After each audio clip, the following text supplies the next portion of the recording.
नमस्कार। पूर्वपक्ष प्रस्तुत मैदान को आपण मानकु मु तृप्ति स्वागत करुछि। क्रिकेट प्रेमीଙ୍କ ପାଇଁ ଏବଂ ବିଶେଷ କରି ଭାରତୀୟ କ୍ରିକେଟ ପ୍ରଶଂସକଙ୍କ ପାଇଁ ଏଭଳି ଏକ ଖବର ସାମ୍ନାକୁ ଆସିଛି ଯାହା ସମସ୍ତଙ୍କୁ ସ୍ତବ୍ଧ କରିଦେଇଛି। ଟିମ୍ ଇଣ୍ଡିଆର ମୁଣ୍ଡରେ ଲାଗିଛି ଏକ ବଡ଼ କଳଙ୍କ। ଇଂଲଣ୍ଡ ମାଟିରେ ନଟିଂହାମର ଟେଷ୍ଟ ବ୍ରିଜ ମଇଦାନରେ ଭାରତୀୟ ବ୍ୟାଟିଂ ଲାଇନ୍ ଅପ୍ ଏଭଳି ଭାବରେ ତାସର ଘର ଭଳି ଭାଙ୍ଗି ପଡ଼ିବ ଏହା କେହି କଳ୍ପନା ସୁଦ୍ଧା କରିନଥିଲେ। ମାତ୍ର 30ଟି ବଲ୍ରେ ଅର୍ଥାତ୍ ପ୍ରଥମ 5 ଓଭର ଭିତରେ ହିଁ ମ୍ୟାଚ୍ର ଭାଗ୍ୟ ନିର୍ଦ୍ଧାରଣ ହୋଇସାରିଥିଲା। ଇଂଲଣ୍ଡର ବୋଲରମାନେ ଭାରତୀୟ ଦଳକୁ କେବଳ ପରାସ୍ତ କରିନାହାନ୍ତି ବରଂ ଏକ ପ୍ରକାର ନକ୍ଆଉଟ୍ କରିଦେଇଛନ୍ତି। 5 ମ୍ୟାଚ୍ ବିଶିଷ୍ଟ ଏହି ଟି20 ସିରିଜର ତୃତୀୟ ମ୍ୟାଚ୍ରେ ଭାରତକୁ 125 ରନ୍ର ଏକ ବଡ଼ ପରାଜୟର ସାମ୍ନା କରିବାକୁ ପଡ଼ିଛି। ଆଉ ଏହି ପରାଜୟ ସହିତ ଭାରତୀୟ କ୍ରିକେଟ ଇତିହାସରେ ସୃଷ୍ଟି ହୋଇଛି ଏକ ଲଜ୍ଜାଜନକ ରେକର୍ଡ।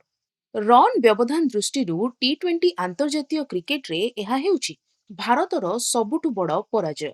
ଏହି ମ୍ୟାଚ୍ରେ ପ୍ରଥମେ ବ୍ୟାଟିଂ କରି ଇଂଲଣ୍ଡ 7 ୱିକେଟ୍ ହରାଇ 201 ରନ୍ କରିଥିଲା। ହେଲେ 201 ରନ୍ର ବିଜୟ ଲକ୍ଷ୍ୟକୁ ପିଛା କରୁଥିବା ଟିମ୍ ଇଣ୍ଡିଆ ମାତ୍ର 11.4 ଓଭରରେ 76 ରନ୍ରେ ସମସ୍ତ ୱିକେଟ୍ ହରାଇ ଆଣ୍ଠୁମାଡ଼ି ବସିପଡ଼ିଥିଲା। ଆଉ ଏହି ବିଜୟ ସହ ଇଂଲଣ୍ଡ ଏହି ସିରିଜରେ 2-0ରେ ଅଜୟ ଅଗ୍ରଣୀ ହାସଲ କରିଛି। ସବୁଠାରୁ ବଡ଼ କଥା ହେଉଛି ଅଧିନାୟକ ଶ୍ରେୟସ ଆୟରଙ୍କ ନେତୃତ୍ୱରେ ଦଳର ବିଜୟ ନ ପାଇବାର ତାଲିକା ଏବେ 5 ନମ୍ବର ମ୍ୟାଚ୍ରେ ପହଞ୍ଚିଛି। ଟି20ରେ ଭାରତର ସବୁଠାରୁ କମ୍ ସ୍କୋର ମଧ୍ୟରେ ଏହି 76 ରନ୍ ଏବେ ଦ୍ୱିତୀୟ ସ୍ଥାନରେ ପହଞ୍ଚିଛି। ଏହା ପୂର୍ବରୁ 2008 ମସିହାରେ ଅଷ୍ଟ୍ରେଲିଆ ବିପକ୍ଷରେ ମେଲବର୍ଣ୍ଣରେ ଭାରତ 84 ରନ୍ରେ ଅଲ୍ ଆଉଟ୍ ହୋଇଥିଲା। ଆଉ ଆଜି ଦୀର୍ଘ 18 ବର୍ଷ ପରେ ଇଂଲଣ୍ଡ ବିପକ୍ଷରେ ଦଳ ମାତ୍ର 76 ରନ୍ରେ ମ୍ୟାଚ୍ ସାରିଛି। ଆଉ ଗୋଟିଏ ଚିନ୍ତାଜନକ କଥା ହେଉଛି ଭାରତର ଟି20 ଇତିହାସର 5ଟି ସବୁଠୁ ବଡ଼ ପରାଜୟ ମଧ୍ୟରୁ 4ଟି ଯାକ ପରାଜୟ ଗତ କିଛି ମାସ ଭିତରେ ଅର୍ଥାତ୍ ଡିସେମ୍ବର 2025 ପରଠୁ ହିଁ ଆରମ୍ଭ ହୋଇଛି। ତେବେ ପ୍ରଶ୍ନ ଉଠୁଛି କାହିଁକି ଏଭଳି ବିପର୍ଯ୍ୟୟ ଘଟିଲା? ମ୍ୟାଚ୍ର ପୋଷ୍ଟମର୍ଟମ କଲେ ଜଣାପଡ଼େ ଯେ ଖରାପ ସଟ୍ ସିଲେକ୍ସନ ଏବଂ ପଡ଼ିଆରେ ଲଢ଼ିବାର ଇଚ୍ଛାଶକ୍ତିର ଅଭାବ ହିଁ ଏହି ସର୍ବନାଶର ମୂଳ କାରଣ ଥିଲା। ଇଂଲଣ୍ଡ ପକ୍ଷରୁ ଜୋଫ୍ରା ଆଚର ଏବଂ ଜୋଷ୍ଟଙ୍କ ପାୱାର ପ୍ଲେରେ ଯେଉଁ ଘାତକ ବୋଲିଂ କଲେ ତାର କୌଣସି ଜବାବ ଭାରତୀୟ ବ୍ୟାଟ୍ସମ୍ୟାନଙ୍କ ପାଖରେ ନଥିଲା।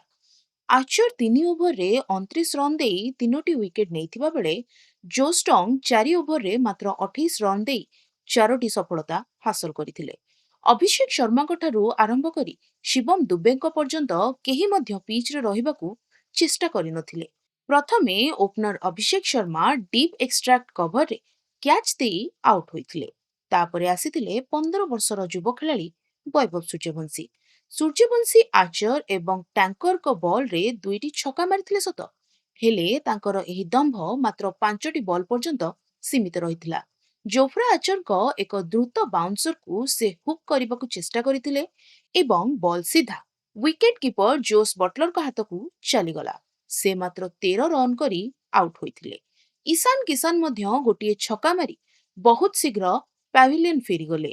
ଅଧିନାୟକ ଶ୍ରେୟସ ଆୟର ଆଚାର୍ଯ୍ୟ ବଲ୍କୁ ପିକ୍ କରିବାକୁ ଯାଇ ସେହି ସ୍ଥାନରେ ଥିବା ଏକମାତ୍ର ଫିଲ୍ଡରଙ୍କ ହାତରେ କ୍ୟାଚ୍ ଦେଇ ବସିଲେ। ଅକ୍ଷର ପଟେଲ ସର୍ଟ ବଲ୍ ଆଶା କରୁଥିବା ବେଳେ ଫୁଲର ଲେନ୍ଥ ବଲ୍ ପାଇଥିଲେ ଏବଂ ଆଉଟ୍ ହୋଇଥିଲେ। ଏହିଭଳି ଭାବରେ ପ୍ରଥମ 5 ଓଭରରେ 52 ରନ୍ ଭିତରେ ଭାରତ 5ଟି ପ୍ରମୁଖ ୱିକେଟ୍ ହରାଇ ସାରିଥିଲା। ଏହି ସବୁ ଭିତରେ ଟିମ୍ ମ୍ୟାନେଜମେଣ୍ଟ ଏବଂ ମୁଖ୍ୟ କୋଚ୍ ଗୌତମ ଗମ୍ଭୀରଙ୍କ କିଛି ରଣନୈତିକ ନିଷ୍ପତ୍ତି ଉପରେ ଏବେ ବଡ଼ ପ୍ରଶ୍ନବାଚୀ ସୃଷ୍ଟି ହୋଇଛି। କ୍ରିକେଟ ବିଶେଷଜ୍ଞ ଏବଂ ପ୍ରଶଂସକମାନେ ଆଶ୍ଚର୍ଯ୍ୟ ହୋଇଛନ୍ତି ଯେତେବେଳେ ଦଳ ବିପଦରେ ଥିଲା ସେତେବେଳେ ଶିବମ ଦୁବେଙ୍କ ଭଳି ଜଣେ ଅଭିଜ୍ଞ ତଥା ବିସ୍ଫୋରକ ବ୍ୟାଟ୍ସମ୍ୟାନକୁ ପଛକୁ ରଖି ପାୱାର ପ୍ଲେ ସମୟରେ ନମ୍ବର 7ରେ ହର୍ଷିତ ରାଣାଙ୍କୁ ବ୍ୟାଟିଂ ପାଇଁ କାହିଁକି ପଠାଗଲା?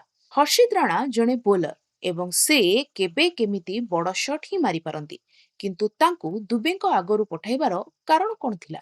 ଏହି ନିଷ୍ପତ୍ତିକୁ ନେଇ କ୍ରିକେଟ ମହଲରେ ବେଶ୍ ଅସନ୍ତୋଷ ପ୍ରକାଶ ପାଇଛି। ଖୋଦ୍ ସଞ୍ଜୁ ସାମସନଙ୍କୁ ଏଥିରୁ ବାହାରେ ରଖିବା ଏବଂ ବୈଭବ ସୂର୍ଯ୍ୟବଂଶୀଙ୍କୁ ସୁଯୋଗ ଦେବାର ପଛରେ କାରଣ କ'ଣ ତାହା ମଧ୍ୟ ସଠିକ ଭାବେ ସ୍ପଷ୍ଟ ହୋଇପାରେ ନାହିଁ। ଯଦି ଆମେ ବୋଲିଂ କଥା କହିବା ଭାରତୀୟ ସ୍ପିନରମାନେ ସମ୍ପୂର୍ଣ୍ଣ ଫ୍ଲପ୍ ସାବ୍ୟସ୍ତ ହେଲେ। ଅଭିଜ୍ଞ ଅକ୍ଷର ପଟେଲ 4 ଓଭରରେ 49 ରନ୍ ଦେଇଥିବା ବେଳେ ବରୁଣ ଚକ୍ରବର୍ତ୍ତୀ 3 ଓଭରରେ 35 ରନ୍ ଦେଇ କୌଣସି ୱିକେଟ୍ ପାଇନଥିଲେ। ଇଂଲଣ୍ଡ ପକ୍ଷରୁ ଓପନ ଫିଲ୍ ସାଲ୍ଟ 70 ରନ୍ କରିଥିଲେ ଏବଂ ଶେଷ ଆଡ଼କୁ ସମ୍ କରନଙ୍କ ମାତ୍ର 24ଟି ବଲ୍ରେ 41 ରନ୍ର ବିସ୍ଫୋରକ ଇନିଂସ ବଳରେ ଇଂଲଣ୍ଡ 201 ରନ୍ର ପାହାଡ଼ ସଦୃଶ ସ୍କୋର ଛିଡ଼ା କରିଦେଇଥିଲା। ଏହି ପରାଜୟ କେବଳ ଏକ ସାଧାରଣ ପରାଜୟ ନୁହେଁ, ଏହା ଭାରତୀୟ କ୍ରିକେଟର ଚେତନାକୁ ଆଇନା ଦେଖାଇ ଦେଇଛି। ଗୌତମ ଗମ୍ଭୀର କୋଚ୍ ହେବା ପରେ ଦଳରେ ଅନେକ ପରୀକ୍ଷା ନିରୀକ୍ଷା ଚାଲିଛି, କିନ୍ତୁ ଏହି ପରୀକ୍ଷାର ପରିଣାମ ଯଦି ଏଭଳି ଲଜ୍ଜାଜନକ ହେବ ତେବେ ପ୍ରଶ୍ନ ଉଠିବା ସ୍ୱାଭାବିକ। ଆପଣଙ୍କୁ କ'ଣ ଲାଗୁଛି? ଟିମ୍ ଇଣ୍ଡିଆର ଏହି ଲଜ୍ଜାଜନକ ପରାଜୟ ପାଇଁ କ'ଣ ବ୍ୟାଟ୍ସମ୍ୟାନ ମାନଙ୍କ ଖରାପ ସଟ୍ ସିଲେକ୍ସନ ଦାୟୀ, ନା କୋଚ୍ ଗୌତମ ଗମ୍ଭୀରଙ୍କ ଭୁଲ ରଣନୀତି ଏବଂ ବ୍ୟାଟିଂ ଅର୍ଡରର ଅଦଳବଦଳ ଦାୟୀ? ଆପଣଙ୍କ ମତାମତ ଆମକୁ କମେଣ୍ଟ ବକ୍ସରେ ନିଶ୍ଚୟ ଜଣାନ୍ତୁ। କ୍ରିକେଟ ଏବଂ ଦେଶ ଦୁନିଆର ଏଭଳି ସମସ୍ତ ଗୁରୁତ୍ୱପୂର୍ଣ୍ଣ ଖବର ସବୁଠୁ ଆଗେ ଜାଣିବା ପାଇଁ ପୂର୍ବ ପକ୍ଷକୁ ଲାଇକ୍, ସେୟାର ଏବଂ ସବସ୍କ୍ରାଇବ କରିବାକୁ ଜମାରୁ ଭୁଲନ୍ତୁ ନାହିଁ। ଆଜି ପାଇଁ ଏତିକି। ପୁଣି ଦେଖାହବ ଆଉ ଏକ ନୂଆ ବିଶ୍ଳେଷଣ ସହ। ସେ ପର୍ଯ୍ୟନ୍ତ ବିଦାୟ ଦିଅନ୍ତୁ। ରହୁଛି।